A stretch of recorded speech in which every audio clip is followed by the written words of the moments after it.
Monsieur le Président, Madame la Ministre, chers collègues. Depuis 2017, Emmanuel Macron et ses gouvernements successifs ont méthodiquement détruit ce qui restait de cohérence dans la politique du logement en France. Ce sujet, pourtant vital pour des millions de Français, est devenu le laboratoire d'une idéologie technocratique, fiscale et totalement déconnectée des réalités. Résultat, des classes moyennes qui n'arrivent plus à acheter, des jeunes condamnés à rester chez leurs parents et à abandonner leurs études, des familles en attente d'un logement social pendant des années. Le premier scandale est sans doute l'excès de normes sur fond de Green Deal imposé par la Commission européenne de Mme von der Leyen. Avec le diagnostic de performance énergétique, le fameux DPE, Emmanuel Macron a inventé une arme de destruction massive contre les petits propriétaires. Ces nouvelles normes, prétendument écologiques, interdisent peu à peu la location de millions de logements sous prétexte qu'ils seraient mal isolés. Depuis le 1er janvier 2025, 2 millions de logements sont interdits à la location, exposant les bailleurs à des contentieux avec leurs locataires.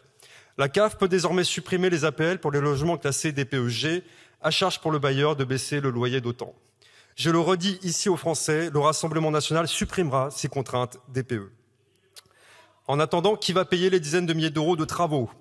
Vous nous parlez d'aide, mais depuis 2007, ce sont près de 50 milliards d'euros qui ont été dépensés par l'État, 50 milliards d'euros pour accompagner la rénovation énergétique. Après ces efforts budgétaires sans précédent, le parc français devrait être intégralement rénové et isolé, or il n'en est rien.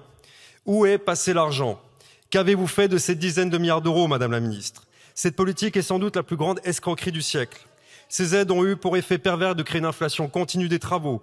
Elles ont été massivement captées par la fraude. Je vous renvoie ici au rapport de la Cour des comptes ou à l'avis de la DGCCRF. Et il serait temps de retirer cette perfusion qui contribue à zombifier un pan entier de notre économie.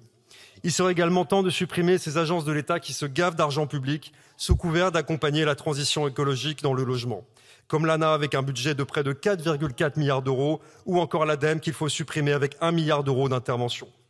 Aujourd'hui, on empile les normes, les règlements, les diagnostics, les interdictions, au point que posséder un logement n'est plus un droit mais un parcours du combattant. L'État doit cesser de prendre les propriétaires pour des suspects permanents. La liberté, c'est aussi celle de gérer son toit sans qu'une armée d'inspecteurs vienne vous dire comment poser une fenêtre ou isoler un mur.